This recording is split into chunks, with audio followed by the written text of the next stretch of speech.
लीला गाय के दो बच्चे हैं, ढोलू बैल और भोलू बैल। दोनों भाई बहुत शरारती हैं और अपनी माँ की एक भी बात नहीं सुनते हैं। हर वक्त कोई तोड़फोड़ करते रहते हैं या फिर बंदरों वाली हरकतें करके मुसीबत में पड़ते रहते हैं। बच्चों, मैं काम पर जा रही हूँ। मेरे लौट कर आने तक ऐसे ही अच्छे बच्चों की तरह रहना, कोई शरारत मत करना। आप बिल्कुल भी चिंता मत करो माँ, हम दोनों बहुत समझदार हैं, कोई शरारत नहीं करेंगे। ठीक है कहकर लीला गाय काम पर चली जाती है। माँ काम पर जाते ही डोलू और भोलू घर के बाहर निकल जाते हैं खेल कूद करने के लिए। उसी गांव में पलटी नाम की एक बैल रहता है।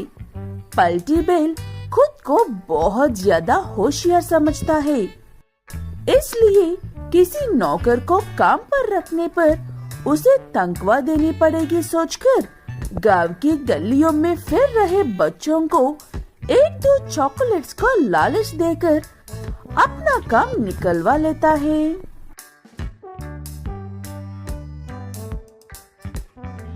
ये दोनों भाई गलियों में भटक रहे हैं, इसका मतलब लीला भाभी काम पर चली गई है। यही सही मौका है, इन्हीं से अपना काम करवा लेता हूँ। ऐसे कहते हुए पलटी बैल डोलू और भोलू को आवाज लगाकर बुलाने लगता है। उसे देखते ही दोनों भाई समझ जाते हैं कि वो उन्हें कोई काम करने को कहने वाला है, इसलिए आपस में बहस करने लगते हैं उसका काम करना चाहिए या नहीं कहकर। तभी पलटी बैल, मुझे तुम्हारी बातें सुनाई दे रही है। आज का काम आसान है, तुम्हें सिर्फ इस बक्से को ले जाकर पत्रियों के उस पार वाली मेरी दूसरी दुकान में देना होगा। ये बक्सा देने पर तुम्हें वहाँ पर एक एक चॉकलेट मिलेगा। वापस आने के बाद मैं अलग से एक एक और चॉकलेट दूंगा। मुफ्त में इतने चॉकलेट्स मिल रहे हैं कहकर दोनों भाई उस बक्से को लेकर वहाँ से चले जाते हैं। रास्ते में कुछ दूर तक चलने के बाद ढोलू बैल को उस बक्से में ऐसा क्या है कहकर जानने की इच्छा होती है। ये बात वो अपने भाई बोलू से कहता है। तब बोलू भी उस बक्से में क्या है ये देखना चाहता है। खोलकर देखा तो उसमें स्वादिष्ट खाना था। वो दो चॉकलेट्स किसे चाहिए भाई? मैं तो कहता हूँ यही खाना खा लेते हैं और चुपचाप घर लौट जाते हैं। मेरे पास इससे भी एक अच्छा उपाय है भाई। हम इस खाने को खाकर पत्थर भर देते हैं और वहाँ जाकर चॉकलेट्स लेकर भाग जाते हैं। ठीक है कहकर दोनों भाई वो सारा खाना खाकर उस बक्से में पत्थर भरकर ले जाकर पटरियों के उस पार दुकान में देते हैं। लेकिन कितनी भी होशियार क्यों ना दिखा ले, वो दोनों थे तो बच्चे ही, इसीलिए उस दुकान वाले से ऐसे कहता है। इतना सोचने की जरूरत नहीं है अंकल जी, आपका खाना सुरक्षित है। हमने आपका खाना खाकर इसमें पत्थर नहीं रखे हैं। लेकिन मैंने तुम दोनों को ऐसा कुछ भी नहीं कहा। एक मिनट यही रुको तुम दोनों, मैं अपना बक्सा खोलकर देखता हूँ। ऐसे कहते हुए वो दुकान वाला बक्सा खोलकर देखने पर उसमें पत्थर थे, इसलिए दुकान वाला बक्सा फेंककर डोलू और भोलू बैल के पीछे भागता है। वो दोनों भाई भी वहाँ से बचने के लिए खूब तेज भागते हैं। बचकर कहाँ जाओगे कमीनों, मैं तुम दोनों को छोड़ूंगा नहीं आज। ऐसे ऐसे काफी देर एक दूसरे के पीछे भागने के बाद दोनों भाई पटरियों के पास पहुंचते हैं। वहां से एक ट्रेन भी गुजर रही थी, लेकिन ढोलू और भोलू इतने डरे हुए थे कि आती हुई ट्रेन को भी देखे बिना भागने लगते हैं। उन दोनों को दुकान वाले की एक भी आवाज सुनाई नहीं देती है और जाकर उस ट्रेन के एक कोने से टकराकर घायल हो जाते हैं। दुकान वाला दोनों को उठाकर अस्पताल लेकर जाता है और ये बात पलटी बेल को बताता है। घबराया हुआ पलटी बेल डरता हुआ अस्पताल आता है। तुम्हें क्या जरूरत थी उन बच्चों के पीछे ऐसे भागने की? हमें जिंदा नहीं छोड़ेगी। अब मैं क्या करूं? कैसे समझाऊं? मुझे नहीं पता ये सब। जो भी करना है तुम ही कर लो। मैं जा रहा हूँ यहाँ से। मेरी दुकान अभी भी खुली है।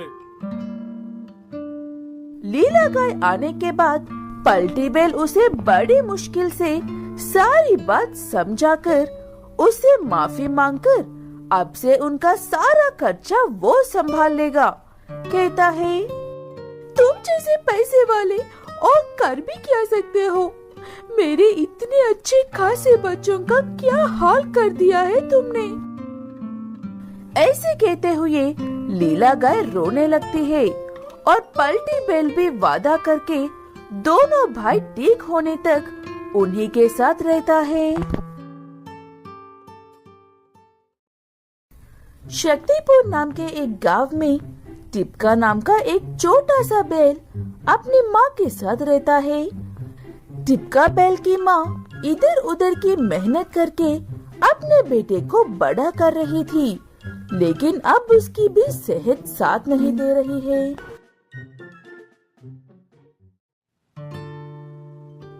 आप आज काम पर नहीं जा रहे हो क्या माँ?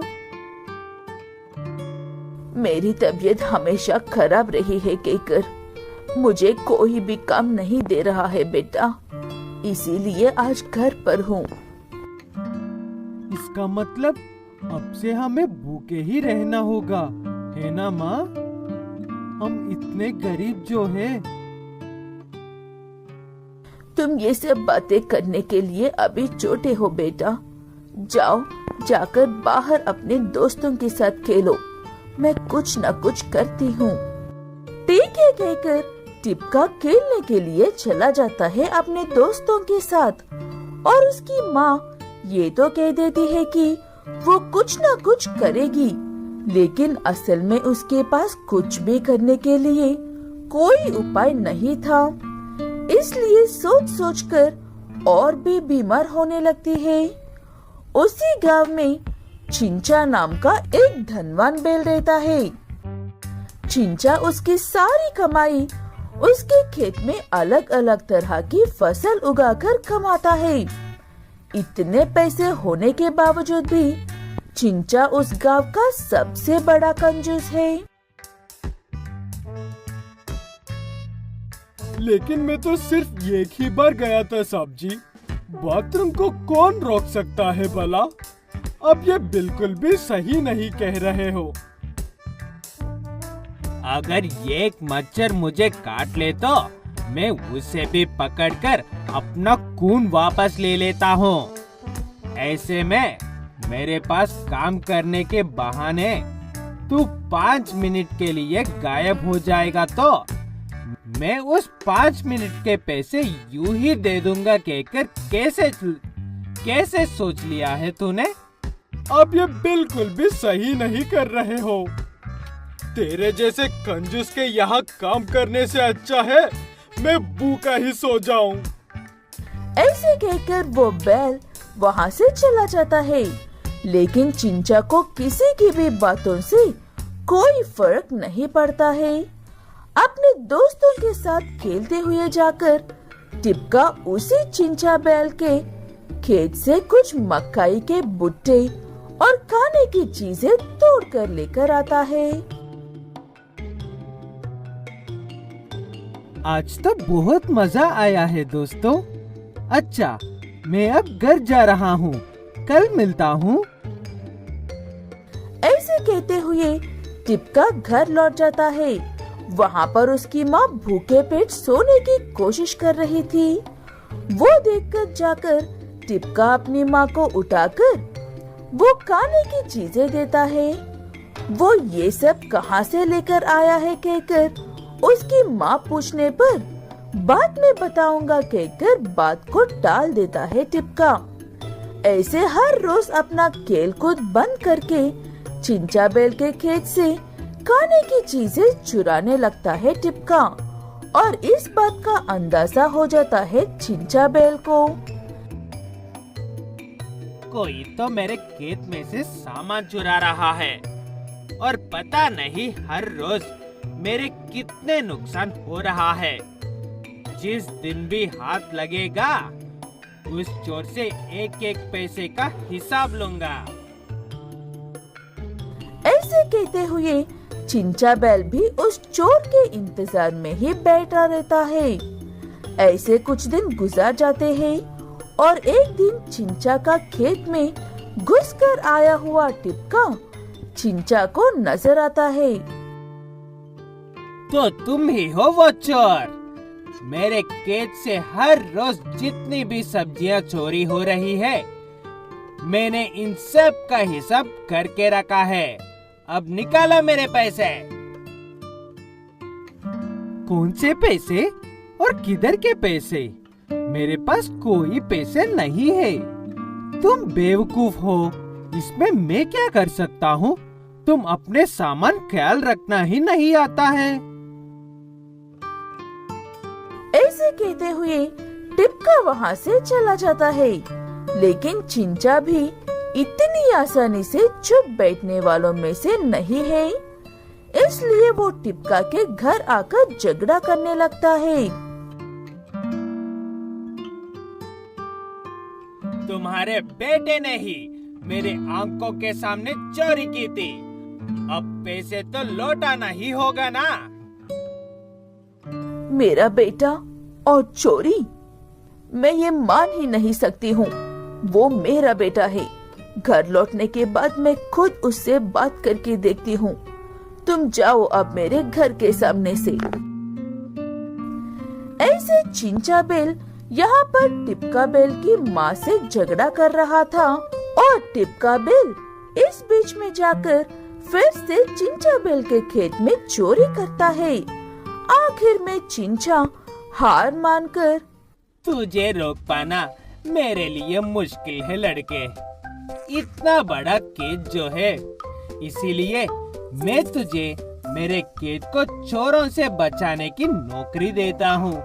बदले में थोड़े से पैसे और सब्जियाँ ले ले।